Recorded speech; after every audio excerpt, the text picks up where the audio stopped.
नमस्कार दोस्तों, मैं पारुल चौहान आप सभी का स्वागत करती हूं आपके अपने परिवार रोजगार विद अंकित में। कैसे हैं आप सभी? उम्मीद कर रही हूं सभी लोग अच्छे होंगे, अच्छे से अपनी पढ़ाई कर रहे होंगे।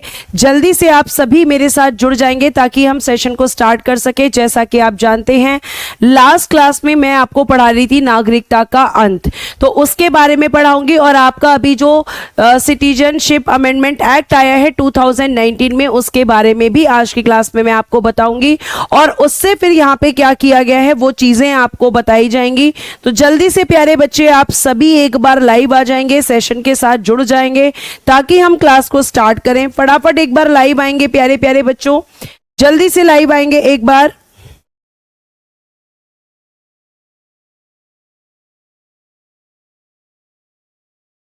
चलिए, बहुत बढ़िया।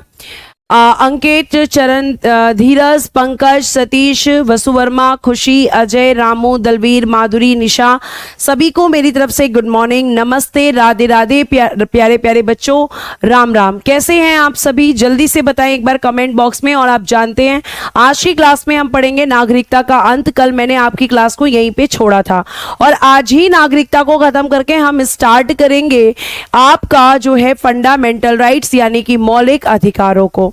ठीक है, चलिए अब स्टार्ट करते हैं। सबसे पहले मैंने आपको क्या बताया था कि नागरिकता का अंत 3 तरीके से हो सकता है।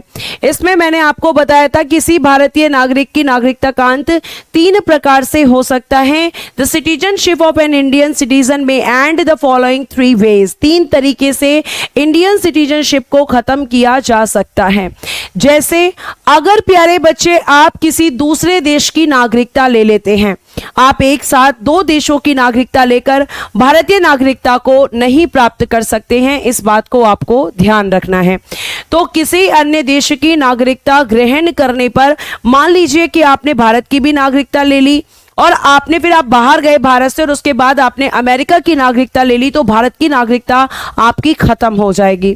या फिर प्यारे बच्चे आप खुद से रिनाउंसिंग कर देते हैं, आप खुद से इस चीज को बोल देते हैं कि मैं इस देश की नागरिकता को मतलब भारत की नागरिकता को खत्म करता हूं, तो भी आपकी नागरिकता खत्म हो जाएगी।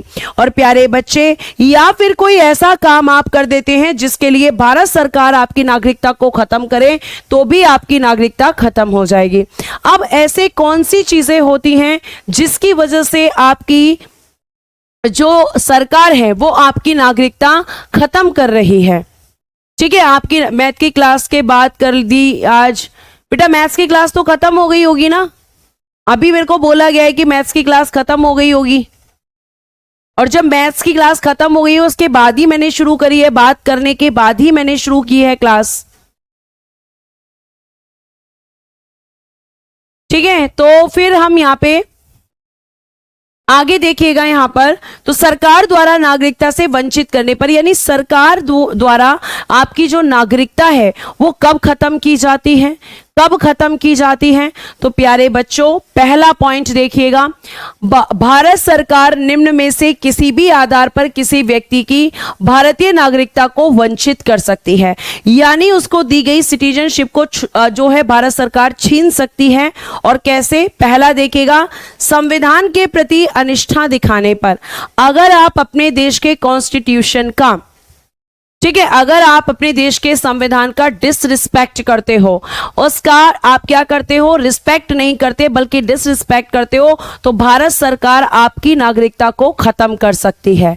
दूसरा, युद्ध काल में शत्रु देश की सहायता करने पर, आपके देश का किसी दूसरे देश के साथ युद्ध हो रहा है और आप क्या कर रहे हो, आप अपने देश को सपोर्ट ना करके उस दूसरे देश को सपोर्ट कर रहे हो, और भारत सरकार को अगर इस बात की जानकारी होती है तो वह आपकी नागरिकता को खत्म कर सकती है, क्योंकि ऐसे व्यक्ति को हम देशद्रोही कहते हैं। और देशद्रोही व्यक्ति को कोई भी जरूरत नहीं है कि हम उसे अपने देश की नागरिकता दें, वो इस देश का फिर नागरिक कहलाने के लायक नहीं बचता है, और इसलिए भारत सरकार उससे उसकी भारतीय नागरिकता को छीन लेती है। तीसरा पॉइंट है, गलत तरीके से नागरिकता प्राप्त करने पर।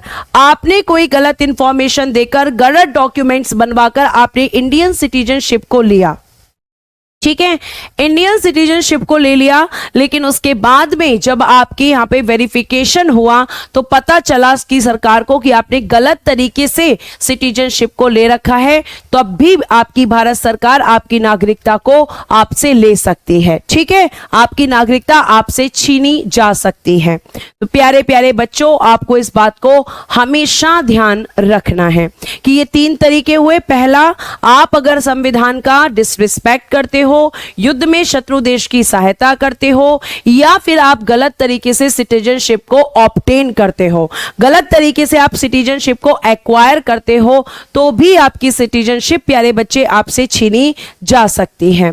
उसके बाद चौथा देखिएगा, पंजीकरण या देशीयकरण। मैंने 2 तरीके बताए थे, बाय रजिस्ट्रेशन और बाय नेचुरलाइजेशन। द्वारा नागरिकता प्राप्त करने के 5 वर्ष के भीतर किसी अन्य देश द्वारा 2 वर्ष की सजा पाने पर। इसका क्या मतलब है, जैसे मैं आपको एग्जाम्पल से समझाती हूं। एग्जाम्पल, प्यारे बच्चे, एक व्यक्ति है जिसका नाम है सोहन। ठीक है, ये सोहन नाम का एक व्यक्ति है, और ये जो व्यक्ति है इसने क्या किया, ये अब आपका 2 तरीके होते हैं। या तो इसने जो सिटीजनशिप ली है, ध्यान से सुनना, इसने ली है बेटा नागरिकता, और कहां की ली है, तो इसने भारतीय नागरिकता ली है। अब भारतीय नागरिकता लेने के इसके 2 तरीके थे, या तो ये ले ले पंजीकरण से, बाय रजिस्ट्रेशन, या फिर लेगा नेचुरलाइजेशन। इनमें से किसी भी तरीके से अगर कोई नागरिकता लेता है, ठीक है, चाहे वो रजिस्ट्रेशन के थ्रू ले, चाहे वो नेचुरलाइजेशन के थ्रू ले, अगर इस तरीके से किसी भी व्यक्ति ने नागरिकता ली है, ठीक है, नागरिकता तो मिल जाएगी। लेकिन उसके बाद क्या लिखा है कि नागरिकता प्राप्त करने के 5 वर्ष के भीतर किसी अन्य देश द्वारा 2 वर्ष की सजा मिलने पर नागरिकता खत्म कर देगी भारत सरकार। ये बात मैं आपको समझाने की, जैसे सोहन ने, हम एग्जाम्पल लेते हैं कि सोहन ने लिया है रजिस्ट्रेशन के थ्रू।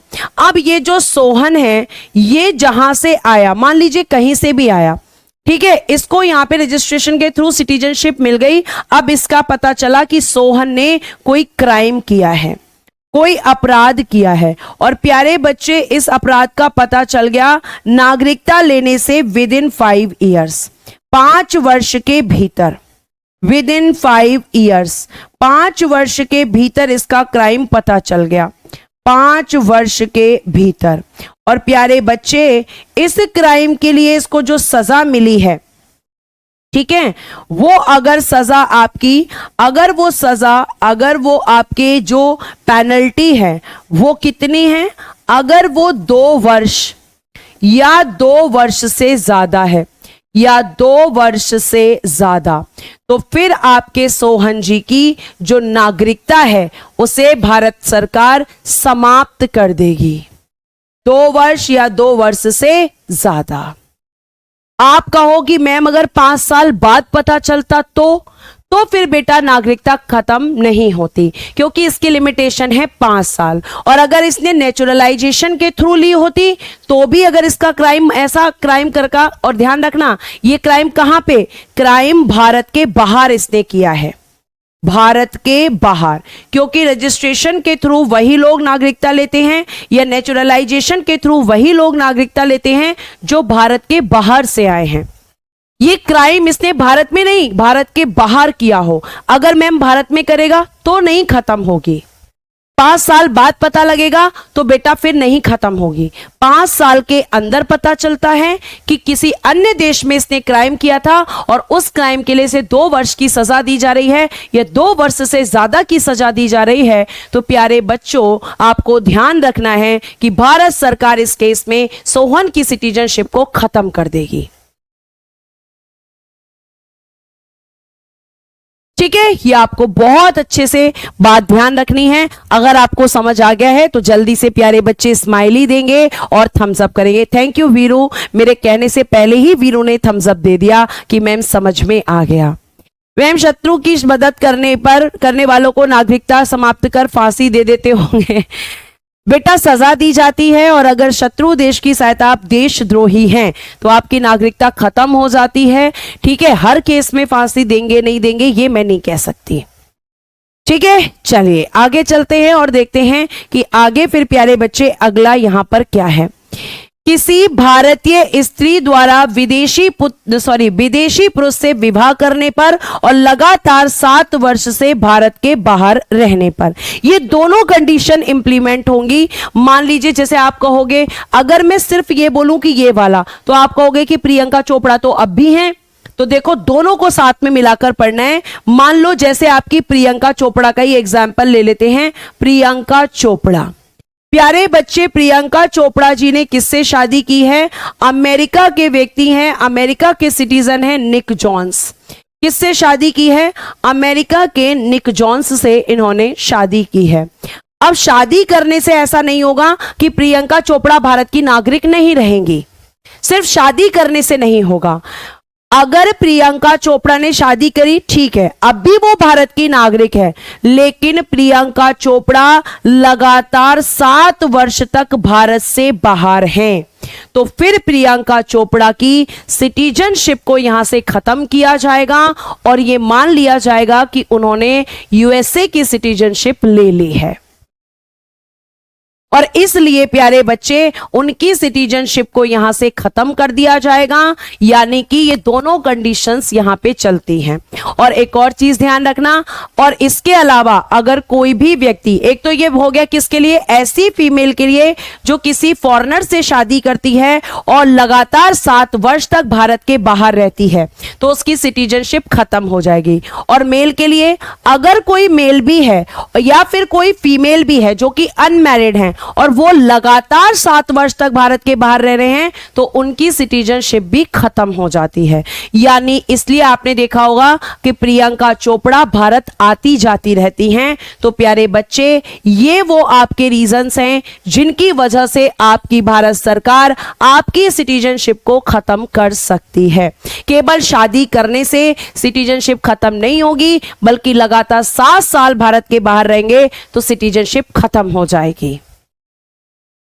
और बिना शादी के मैम अगर 7 साल बाहर रहें तो भी सिटीजनशिप खत्म होगी, क्योंकि अगर 7 सालों तक कोई भी भारत नहीं आ रहा है तो इसका मतलब है कि वो उसी देश में बस गया है, वहीं की नागरिकता उसने ले ली है और यहां की नागरिकता अपने आप उसकी खत्म हो जाएगी। भारत सरकार उसकी नागरिकता खत्म कर देगा। आप कहोगे मैम भारत सरकार को कैसे पता चलेगा? तो बेटा बाहर आने जाने के लिए आपको किससे? फ्लाइट से जाना पड़ता है। तो भारत सरकार के पास पूरे डॉक्यूमेंट्स होते हैं, आप भारत से बाहर कब गए, आप भारत में कब आ रहे हैं, ये सारी चीजें, सारी इंफॉर्मेशन भारत सरकार के पास पहुंच जाती है।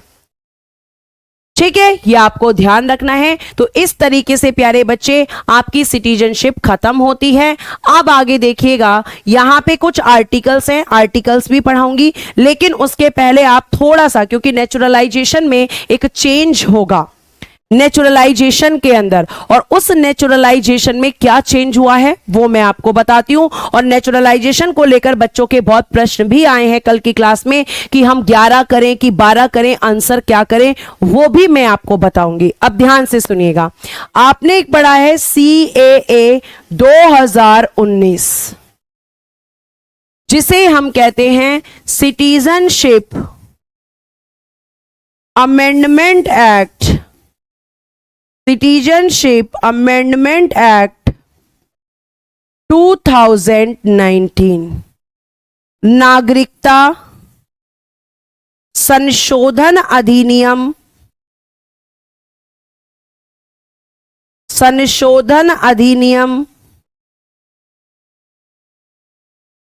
2019। ठीक है प्यारे बच्चों, ये आपका CAA है। अब ये जो अमेंडमेंट किया गया है, इसमें आखिर क्या चेंजेस हुए हैं? आखिर इस संशोधन के द्वारा हमारे संविधान में, हमारी नागरिकता में क्या परिवर्तन हुए हैं? तो सबसे पहले आप ये ध्यान रखेंगे कि ये जो बिल है ठीक है। ये बिल, ये क्या है प्यारे बच्चे, पहले कोई भी एक बिल आता है, एक विधेयक, और किस विधेयक की बात कर रही हूं मैं, तो आप कहेंगे कि मैम आप बात कर रही हैं विधेयक नागरिकता अधिनियम 2019। ठीक है, आप बात कर रही हैं नागरिकता संशोधन बिल 2019 की। जब ये अधिनियम तो बाद में बना है, पहले ये बिल होता है।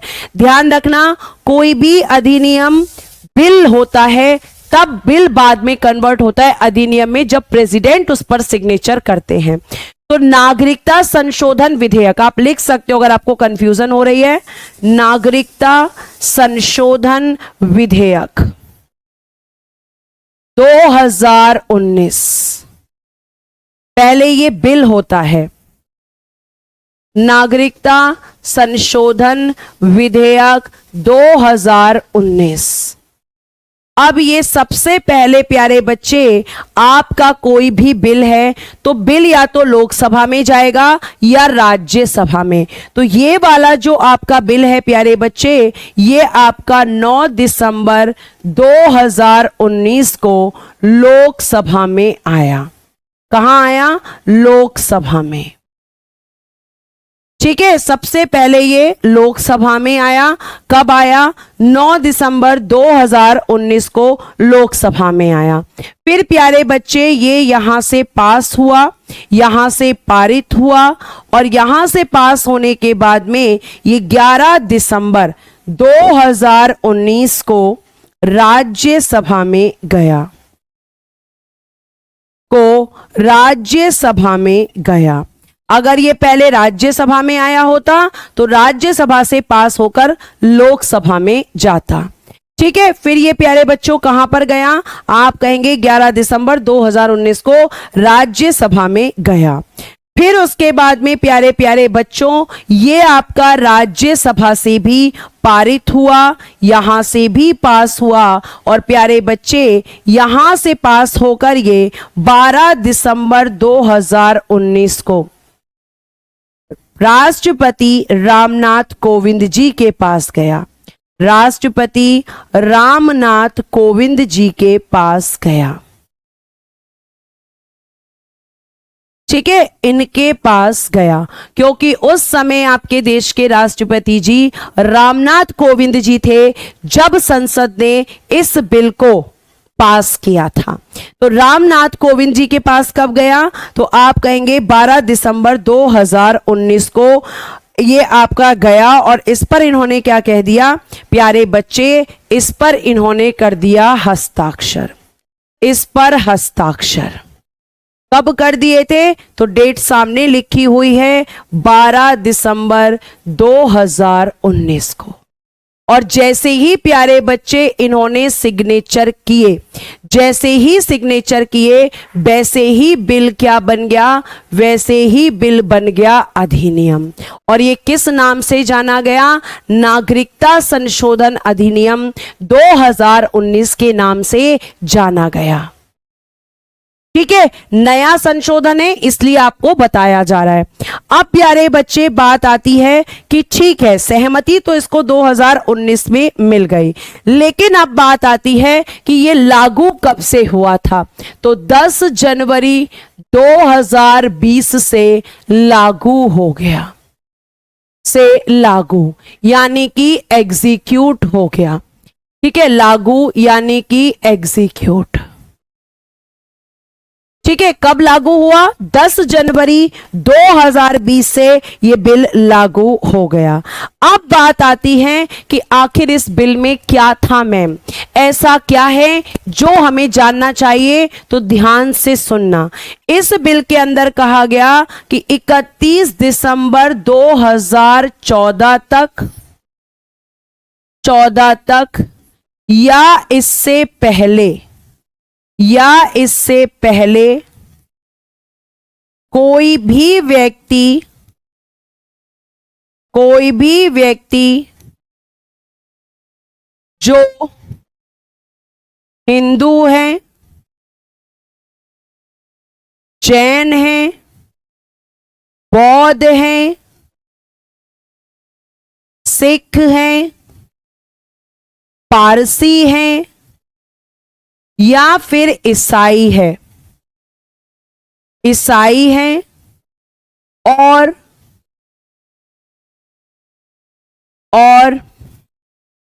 ईसाई है और अफगानिस्तान, अफगानिस्तान, पाकिस्तान या बांग्लादेश से आया है,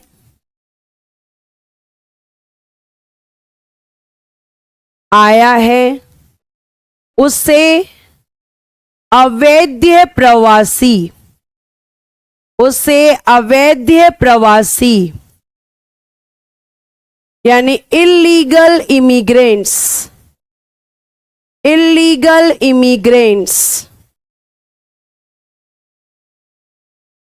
अवैध प्रवासी, इलीगल इमिग्रेंट्स नहीं माना जाएगा, नहीं माना जाएगा।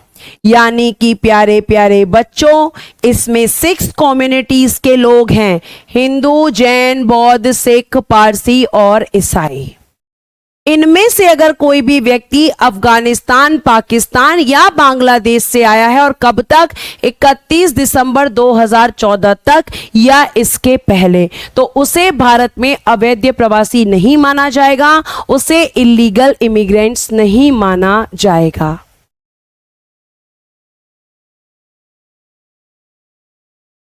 विष्णु, आपके मामा आते जाते रहते होंगे, इसलिए मैंने क्या कहा, आना जाना जरूरी है। 7 साल लगातार रहेंगे तो सिटीजनशिप खत्म होगी, ऐसे थोड़ी 7 साल में आते जाते रह रहे इमिग्रेंट्स नहीं माना जाएगा। मतलब ये अवैध प्रवासी नहीं होंगे, इसमें साफ साफ कह दिया गया था। ठीक है प्यारे बच्चे, और ये कब से आपका हुआ, तो ये आपको ध्यान रखना है कि ये आपका हुआ है आपका नागरिकता संशोधन अधिनियम 2019 द्वारा। और इसमें एक चीज और लिखी गई, एक चीज और लिखी गई, और वो क्या है, ध्यान से सुनिएगा। यह अधिनियम 6 अल्पसंख्यक समूहों, 6 अल्पसंख्यक यानी कि जो माइनॉरिटीज होते हैं, 6 अल्पसंख्यक समूहों, 6 माइनॉरिटीज ग्रुप्स, 6 माइनॉरिटीज ग्रुप्स, 6 अल्पसंख्यक समूहों को, ठीक है, 6 अल्पसंख्यक समूहों के लोगों के लिए, ऐसे लिखना, 6 अल्पसंख्यक समूहों के लोगों के लिए, लोगों के लिए 6 अल्पसंख्यक कौन से, 1 2 3 4 5 और 6, 6 अल्पसंख्यक समूहों के लोगों के लिए, लोगों के लिए देशीकरण की अवधि, देशीयकरण की अवधि, अवधि, अवधि यानी कि ड्यूरेशन, ड्यूरेशन, ड्यूरेशन अवधि को घटाकर 5 वर्ष करता है, को घटाकर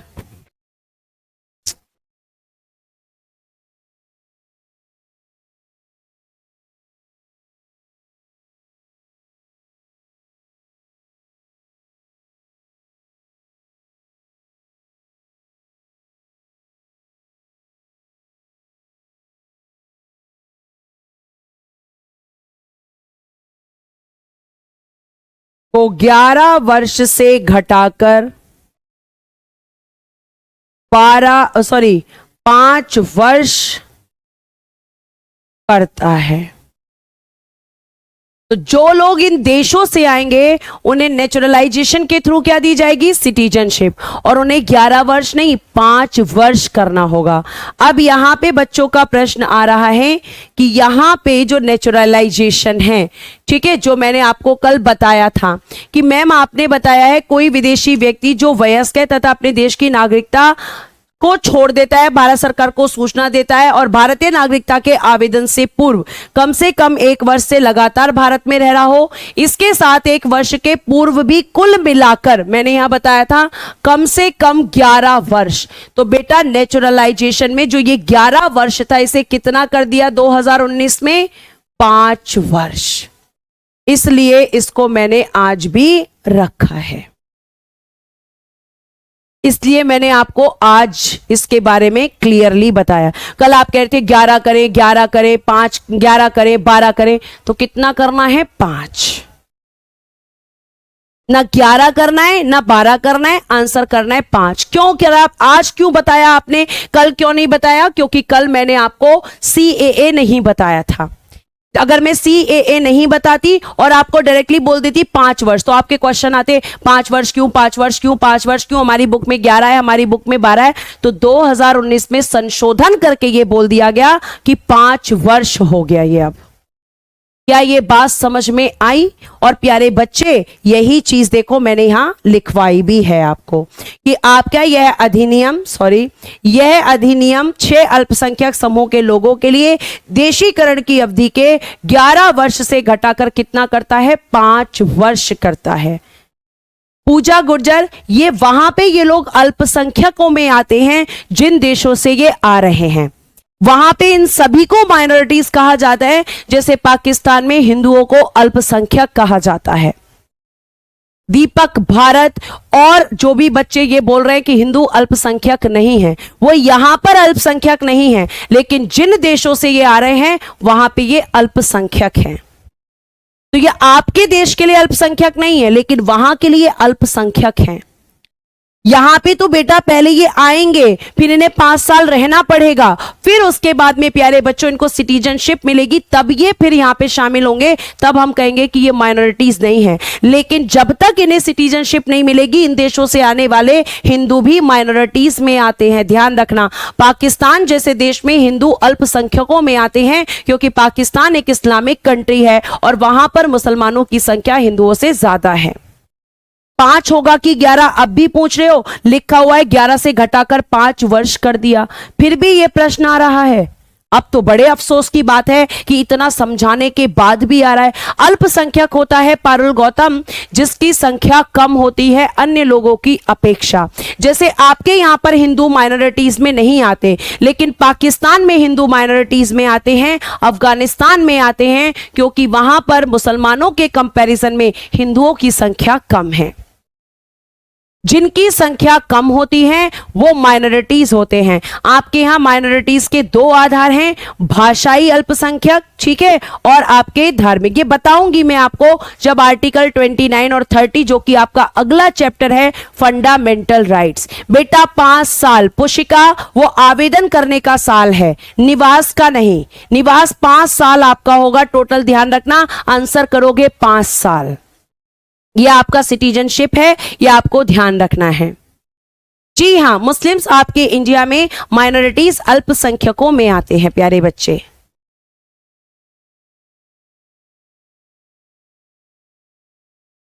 ठीक है, यह आपको ध्यान रखना है। लोकेश को ब्लॉक किया जाए। अगर एडिटर जी मेरी बात सुन रहे हैं तो लोकेश को ब्लॉक किया जाए, क्योंकि उन्हें नहीं पता है कि क्लास के अंदर कैसे बिहेव किया जाता है। अब तो इनकी हिम्मत इतनी बढ़ गई, क्लास में एब्यूजिंग भी करने लगे, एब्यूज कर रहे हैं। बहुत बढ़िया, शाबाश, आप लोग दिन पे दिन तरक्की कर रहे हैं। लोकेश, आज आपकी आईडी को ब्लॉक किया जाएगा और अगर अभी नहीं किया गया है तो क्लास के बाद किया जाएगा। और जब तक अब आप मुझसे बात नहीं कर लेंगे, आपकी मैं आईडी को अनब्लॉक नहीं होने दूंगी, ये ध्यान रखना। लोकेश को ब्लॉक किया जाएगा आज ही, क्योंकि मैं बहुत दिनों से ये देख रही हूं कि दिन पे दिन आप लोग कुछ ना कुछ नई हरकतें, कुछ ना कुछ नया करते हैं, और वो नया आप हमेशा बदतमीजी की कैटेगरी में करते हैं। और उन आप लोगों की वजह से उन बच्चों को भी सफर करना पड़ता है जो पढ़ना चाह रहे हैं। कर दिया है, रोजगार विद अंकित टीम से मेरे पास मैसेज आ गया है, और मैं ऐसे बच्चों की बातें बिल्कुल बर्दाश्त नहीं करूंगी। अगर आपको लगता है ये गुस्सा है तो मैं बिल्कुल गुस्सा करूंगी। एब्यूज करने की परमिशन बिल्कुल किसी को भी नहीं है, ये ध्यान रखिएगा आप। हम आपकी बातों को सुन सकते हैं, आप हमसे नाराज होते हैं वो हम सुन सकते हैं, लेकिन कोई अब्यूज करेगा क्लास के अंदर, ये हम बर्दाश्त नहीं करेंगे बेटा, ये आपको समझना होगा। क्लास में एक डिसिप्लिन बहुत जरूरी है, ठीक है।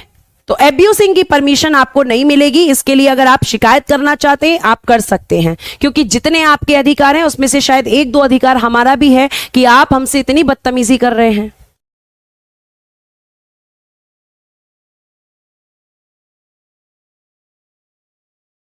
चलिए आगे प्यारे बच्चे, अब देखिएगा यहां पर आपकी सिटीजनशिप से रिलेटेड आपके जो आर्टिकल्स हैं उनके बारे में हम बात करेंगे। जैसे प्यारे बच्चों आपको ध्यान रखना है कि यहां पे आपका है आर्टिकल नंबर 5, और आर्टिकल 5 में संविधान के प्रारंभ पर नागरिकता, citizenship at the commencement of the constitution, मतलब जब आपका संविधान लागू हुआ था, ठीक है, और लागू होने के बाद आप सभी जानते हैं कि भारतीय नागरिकता अधिनियम 1955 आया। तो उस समय आपके नागरिकता के लिए क्या प्रोविजंस थे, नागरिकता कैसे, ठीक है, नागरिकता कैसे दी जाएगी, इसके बारे में कौन बताता है, आर्टिकल 5। यानी जब आपका संविधान की बिगिनिंग हुई, स्टार्टिंग हुई, जब संविधान लागू हुआ तो उस समय भारतीय नागरिकता कैसे दी जाती थी, इसके बारे में कौन बताता है, आर्टिकल 5। सिर्फ आपको इतना याद रखना है। नेक्स्ट है आर्टिकल 6, पाकिस्तान से भारत आने वाले व्यक्तियों की नागरिकता के अधिकार। आपको पता है प्यारे बच्चे कि आपका भारत देश, जैसे मैं यहां पे मैप है मेरे पास, उसमें बता देती हूं, मैप नहीं है आज, सॉरी, चलिए कोई बात नहीं, मैप नहीं है फिर भी मैं आपको बता दूंगी, डायग्राम हल्का सा बना दूंगी, ठीक है। चलिए जैसे आपको पता है कि आपका जो प्यारा भारत देश है, और आपको पता है कि यहां पे अगर हम बात करते हैं, आप कहोगे इधर तो चाइना है, तो इसलिए मैं इधर बना देती हूं भारत, ठीक है, इधर बना देती हूं भारत और इधर बना देती हूं पाकिस्तान। ये है प्यारे बच्चे पाकिस्तान और ये है हमारा प्यारा भारत। तो इस भारत में और पाकिस्तान में क्या हुआ था, आप सभी को पता है कि भारत से ही अलग होकर पाकिस्तान का विभाजन जो है पाकिस्तान बनाया गया था, क्योंकि भारत का विभाजन किया गया था। और जब विभाजन हुआ तो यहां पे लोगों से बोला गया कि जो भी लोग यहां पे पाकिस्तान से भारत आना चाहते हैं, यहां से यहां आना चाहते हैं, तो उनकी नागरिकता के बारे में प्रावधान कहां पर है, आर्टिकल 6 में है। यानी जो लोग पाकिस्तान से भारत आए डिवीजन के बाद, क्योंकि लोगों को बोल दिया गया कि जिसको पाकिस्तान में रहना है वो पाकिस्तान में रह सकते हैं और जिनको भारत में रहना है वो भारत में। तो जो लोग पाकिस्तान से भारत आए हैं उन लोगों को कैसे सिटीजनशिप दी जाएगी, ये कौन सा आर्टिकल बताएगा, आर्टिकल 6। अगर आर्टिकल याद नहीं रहेगा तो ये डायग्राम जरूर याद रहेगा, ठीक है। उसके बाद बेटा आपको पॉलिटी के लिए कोई बुक पढ़ने की जरूरत नहीं है, आप बस क्लास नोट्स को फॉलो कर लो, कोई बुक नहीं पढ़ने की जरूरत है। आगे देखिए, हाँ बेटा जो प्लेन स्लाइड पे लिखवा है संजना वो नोट करना है, ठीक। आगे देखिए फिर आर्टिकल 7, पाकिस्तान को प्रव्रजन करने वाले व्यक्तियों के नागरिकता के बारे में। अब देखो जैसा मैंने बताया ये पाकिस्तान और इधर मैंने बताया आपका प्यारा भारत, तो ये आपका जो भारत देश है और यहां पे लिखना पाकिस्तान। तो भारत देश से भी कुछ लोग कहां गए, पाकिस्तान, यहां से जो लोग पाकिस्तान गए, तो भारत से पाकिस्तान जाने वाले जो लोग हैं उनकी जो नागरिकता है उसे समाप्त कर दिया जाएगा। और यह बात किस में है, आर्टिकल 7 में है कि जो लोग यहां से यहां गए, पहले वाले में क्या था, जो पाकिस्तान से भारत आए, और जो लोग भारत से पाकिस्तान गए, आर्टिकल 7, कि इन लोगों की नागरिकता के साथ क्या होगा, तो जाहिर सी बात है कि इन लोगों की नागरिकता जो है समाप्त हो जाएगी।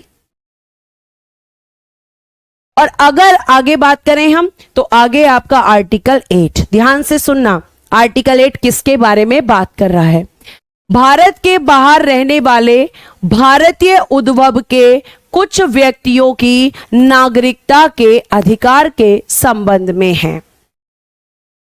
ध्यान से सुनिएगा, भारतीय उद्भव क्या होता है, इंग्लिश में बोलते हैं इंडियन ओरिजिन, क्या बोलते हैं प्यारे बच्चे? इंडियन ओरिजिन बोलते हैं। मतलब ऐसे लोग जो किसी काम की वजह से भारत के बाहर रह रहे थे। ध्यान से सुनना, मतलब आपका ये प्यारा भारत देश, अब कुछ ऐसे लोग हैं, इस भारत के ही कुछ ऐसे लोग हैं जो किसी कारण से भारत के बाहर रह रहे थे, भारत से बाहर निवास कर रहे थे। प्रव्रजन का मतलब होता है जाना। इंग्लिश में लिखा हुआ है, उसको पढ़ लो इरफान, हिंदी और इंग्लिश बेटा दोनों लिखी हुई है, ठीक है। Right to citizenship of certain migrants to Pakistan, जो आपके पाकिस्तान में चले गए। इंग्लिश में पढ़ लो, मत पढ़ो हिंदी, आपको लिखनी भी नहीं आ रही है, इसीलिए तो पीडीएफ का यूज किया जा रहा है ताकि दिक्कत ना हो। तो भारतीय उद्भव का मतलब है कि जो लोग भारत में पैदा हुए हैं, जिनका भारत से किसी ना किसी तरीके से कनेक्शन है।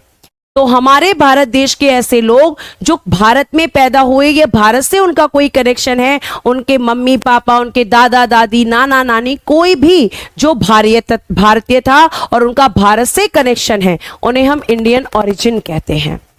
और ऐसे भारत के लोग हैं जो इस तरह के भारत के लोग हैं जो भारतीय उद्भव के और किसी काम की वजह से बाहर रह रहे हैं, तो उनको नागरिकता कैसे दी जाएगी, ये कौन बताएगा? आर्टिकल 8। यानी भारत के बाहर रहने वाले भारत के ऐसे लोग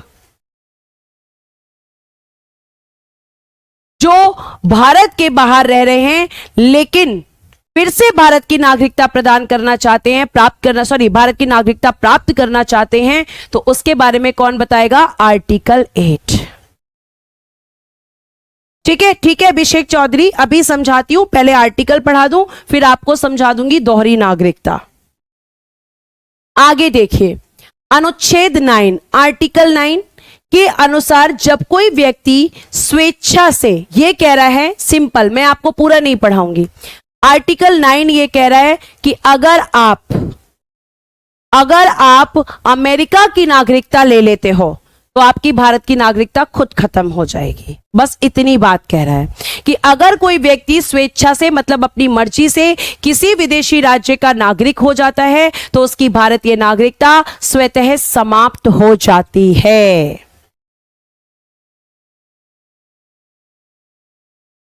समझ आया? अगर आप कनाडा की ले लोगे तो इंडिया की खत्म, अमेरिका की ले लोगे तो इंडिया की खत्म। मतलब एक समय में एक देश की नागरिकता भारतीय नागरिकता के अनुसार आप रख सकते हो, ठीक है। अपनी मर्जी से आपने ले ली तो यहां की नागरिकता खत्म। आगे आपका आर्टिकल 11 में आपको पहले ही पढ़ा चुकी हूं, जिसमें संसद नागरिकता से संबंधित कानून बनाती है।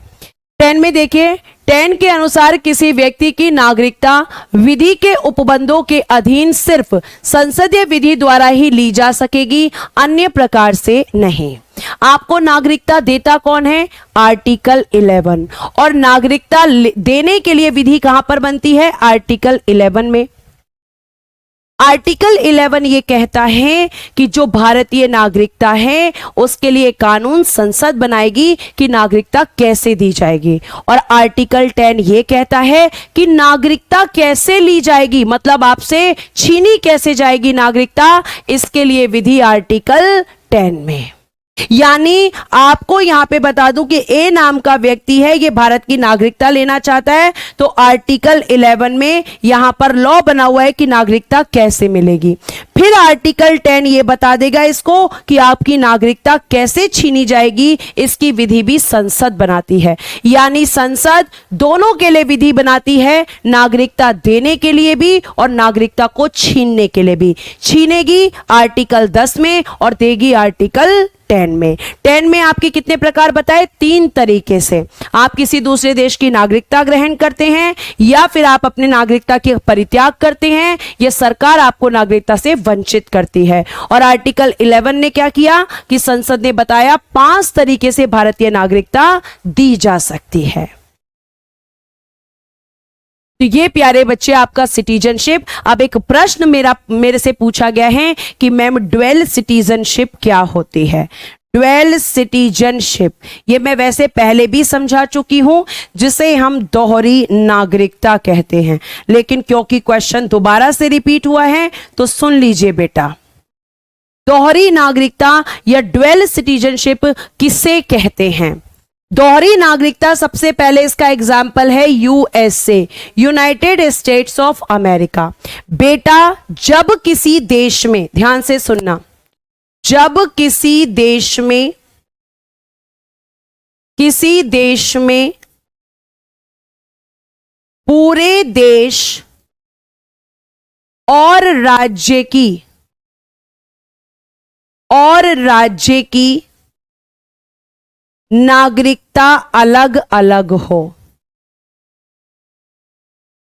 नागरिकता अलग अलग हो, तो उसी को हम क्या कहते हैं? दोहरी नागरिकता। यानी स्टेट और आपके राष्ट्र की नागरिकता अलग अलग है। जैसे अगर मान लो इन फ्यूचर ऐसा हो जाता कि एक तो पूरे भारत देश की नागरिकता और फिर प्लस आप जहां रहते हो, अगर आप यूपी में रहते हो तो यूपी की भी नागरिकता, कर्नाटक रहते हो तो कर्नाटक की, बिहार रहते हो तो बिहार की, महाराष्ट्र रहते हो तो महाराष्ट्र की, राजस्थान रहते हो तो राजस्थान की। यानी एक नागरिकता आपके पास अगर राज्य की हो और दूसरी आपके नेशन यानी कि राष्ट्र की यानी पूरे देश की हो तो वो दोहरी नागरिकता। लेकिन हमारे यहां पर ऐसा कोई प्रावधान नहीं है। हमारे यहां तो एक ही नागरिकता है और उसका नाम है भारतीय नागरिकता। यह आपको ध्यान रखना है। और प्यारे बच्चे, हमारे यहां राज्य की नागरिकता नहीं होती, हमारे यहां राज्य का निवास होता है। हम जिस राज्य में रहते हैं वहां का निवास यानी कि रेजिडेंस सर्टिफिकेट हमारे पास हो सकता है, लेकिन नागरिकता एक ही होती है। तो ये था आपका सिटीजनशिप। और प्यारे बच्चे, आपका अगला चैप्टर जो होगा उसका नाम लिखिए जरा। शुरुआत करते हैं मौलिक अधिकार। बहुत इंटरेस्ट आने वाला है आपको इस चैप्टर में और बहुत सारे क्वेश्चंस भी यहां से आएंगे। मौलिक अधिकार प्यारे बच्चों, इनको हम कहते हैं फंडामेंटल राइट्स। फंडामेंटल राइट्स, मौलिक अधिकार। और जब हम मौलिक अधिकारों की बात करते हैं, सहजान जी आपका धन्यवाद, आपने मेरे लिए इतने शब्द बोले, आपका दिल से धन्यवाद। लेकिन ऐसा बिल्कुल नहीं है, और भी बहुत अच्छे अच्छे टीचर हैं। मैं तो सिर्फ वो प्रयास करती हूं कि मेरे बच्चों का सिलेक्शन हो, वो हमारे पास आए, हम इन्हें वर्दी में देखें, उन्हें हम नौकरी में देखें। यही हमारा सपना है, यही हमारी मोटिवेशन है, और आप ही हमारा सब कुछ हैं। सब कुछ एक टीचर के लिए स्टूडेंट होता है, लेकिन कभी कभी बेटा स्ट्रिक्टनेस के साथ हमें भी काम लेना पड़ता है, जरूरी है। नहीं तो आप सोचो क्लास में कोई डिसिप्लिन ही नहीं रह जाएगा। ठीक है, तो आप सब हमारी स्ट्रेंथ हैं, क्योंकि आप नहीं होंगे तो फिर हम किसको पढ़ाएंगे। और हम यही चाहते हैं कि बस आपका किसी भी तरह सिलेक्शन हो, और हम उसी दिन का बस बेसब्री से इंतजार करते हैं। ठीक है, अब ध्यान से सुनिए। फंडामेंटल राइट्स, मौलिक अधिकार।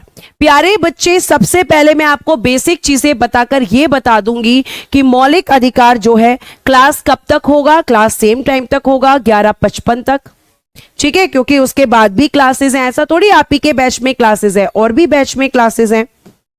अब देखो, यहां पे अगर मैं आपसे बात करूंगी मौलिक अधिकारों के बारे में, तो प्यारे बच्चे जरा ध्यान से देखना। मौलिक अधिकार कॉन्स्टिट्यूशन के पार्ट 3 यानी कि भाग 3 में है।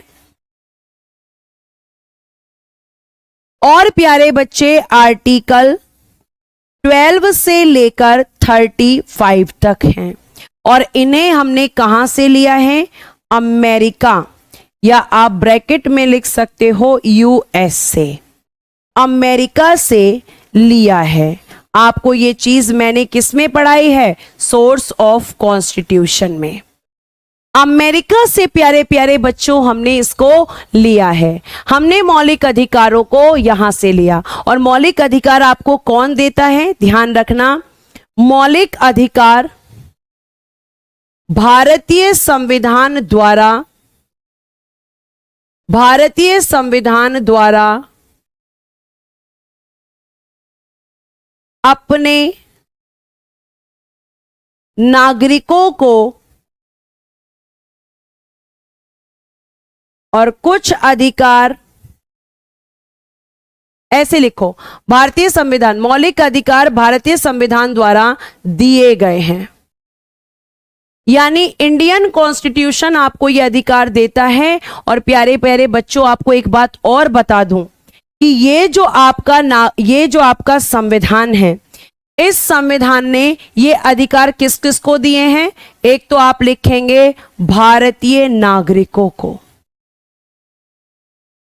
भारतीय नागरिकों को, जरा समझ लो, भारतीय नागरिकों को, और कुछ प्यारे बच्चे गैर नागरिकों को, यानी कि फॉरेनर्स को, या आप लिख सकते हो विदेशियों को। आपके देश के लिए, देश में ये जो अधिकार हैं, ये प्यारे बच्चों किसके लिए हैं? ठीक है, ये किसने दिए हैं? भारतीय संविधान ने।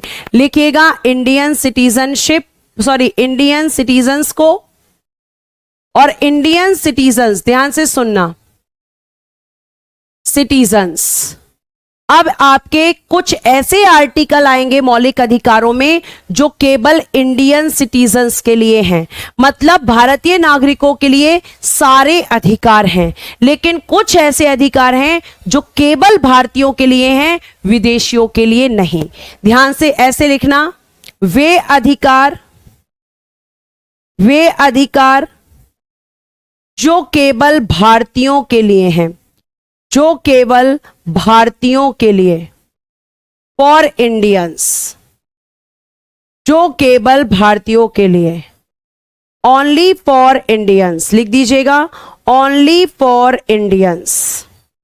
और वो कौन कौन से हैं? क्वेश्चन पूछा जाता है, लिखना आर्टिकल 15, 16, 19, 29 और 30। प्यारे बच्चे, इसको एक बॉक्स में बंद कर लेना, ये बहुत पूछा जाता है। 15, 16, 19, 29, 30, ये आपके जो अधिकार हैं, ये केवल भारतीयों के लिए हैं, फॉरेनर्स के लिए नहीं। भारतीय नागरिकों को सारे अधिकार हैं, लेकिन ये अधिकार जो मैंने लिखे हैं, ये केवल भारतीयों के लिए हैं। हम ये कह सकते हैं कि ये आपके विदेशियों के लिए नहीं है। आपके यहां पर फॉरेनर्स को भी राइट दिए गए हैं, विदेशियों को भी दिए गए हैं, लेकिन इन आर्टिकल्स को छोड़कर। ध्यान रखना, यहां पे इस तरीके से एरो बनाकर लिख लेना, ये अधिकार विदेशियों के लिए नहीं है। ये अधिकार का मतलब मैं इधर ब्रैकेट में लिख देती हूं, ये अधिकार आर्टिकल 15, 16, 19, 29, 30, ये अधिकार विदेशियों को नहीं है। कौन से समझ गए ना? ये 5 अधिकार, क्योंकि ये केवल भारतीयों के लिए हैं। ये क्वेश्चन सीधा सीधा प्यारे बच्चे पूछा जाता है। अब यहां पे एक और चीज ध्यान रखना कि ये जो मौलिक अधिकार हैं, ये मौलिक अधिकार प्यारे प्यारे बच्चों क्या होते हैं, उसको समझो। मौलिक अधिकार प्यारे बच्चे ऐसे अधिकार हैं जिसके बिना आप जीवन जीने की कल्पना नहीं कर सकते। इनके बिना आप जिंदा नहीं रह सकते, क्योंकि इनमें कहा जाता है आपको बोलने का अधिकार है, इनमें कहा जाता है आपको घूमने का अधिकार है, इनमें कहा जाता है कि आपको जीवन जीने का अधिकार है, इनमें कहा जाता है कोई व्यक्ति अगर जेल में है तो वहां पर भी उसको अधिकार दिए जाते हैं। और कोई व्यक्ति, अगर हम बात करें जो अब व्यक्ति का मतलब है कि यहां पर कुछ अधिकार ऐसे हैं जो दोनों लोगों के लिए हैं, ठीक है। तो वे अधिकार जो केवल भारतीयों के लिए 15, 16, 19, 29, 30, इन आर्टिकल्स के अलावा बाकी जो अधिकार हैं वो किसके लिए हैं? नागरिकों के लिए, ठीक है। अब इसकी जरूरत नहीं है आपको, क्योंकि ये मैंने पूरा लिखकर ही बता दिया है। क्लियर है? ये आपको ध्यान रखना है। चलिए, तो ये सारी चीजें आपको समझ आई। तो मतलब मौलिक अधिकार की जरूरत क्यों पड़ती है? क्योंकि ऐसे अधिकार, मूल का मतलब क्या होता है? बेसिक। मूल मतलब हमें चाहिए ही चाहिए वो चीज। तो ये वो अधिकार हैं जो किसी भी व्यक्ति को जीवन जीने के लिए जरूरी होते हैं, क्योंकि आप बिना बोले नहीं रह सकते, बिना खाए नहीं रह सकते, बिना पानी पिए नहीं रह सकते, आप बिना घूमे नहीं रह सकते। जेल में अगर आपको सजा मिल जाती है तो उसके बाद वहां पर भी आपको अधिकारों की जरूरत पड़ती है। अगर आप माइनॉरिटीज हैं, अल्पसंख्यक हैं, तो प्यारे बच्चे वहां पर भी फिर उनके लिए स्पेशल प्रोविजंस किए गए हैं। ये आपको खुद समझ में आएगा कि मैं ऐसा क्यों कह रही हूं, क्योंकि जब मैं ये अधिकार आपको पढ़ाना शुरू करूंगी तो आपको समझ में आएगा। कल मैं बताऊंगी कि मौलिक अधिकार आपको राज्य का मतलब है कि सरकारों के विरुद्ध दिए गए हैं। कोई सरकार इनके खिलाफ कोई कानून नहीं बना सकती। और प्यारे बच्चे, इसी के साथ हम अपनी क्लास को यहीं विराम देते हैं। और कल मैं आपको प्यारे बच्चों क्या बताऊंगी, आर्टिकल 10 क्या है। आर्टिकल 10 में प्रावधान किया गया है कि आपकी भारतीय नागरिकता कैसे छीनी जा सकती है। इसके लिए संसद ने विधि आर्टिकल 10 में बनाई है और संसद की विधि के द्वारा ही भारतीय नागरिकता छीनी जा सकती है। मैंने आपको बता दिया है कि आपके 3 तरीके से भारतीय नागरिकता छीनी जाती है, और वो 3 तरीके किसने बनाए हैं? संसद ने। किस आर्टिकल के तहत? आर्टिकल 10 के तहत। ठीक है, तो आज के लिए धन्यवाद। Bye bye, take care and good day everyone. जय हिंद, जय भारत। मिलते हैं मंडे को।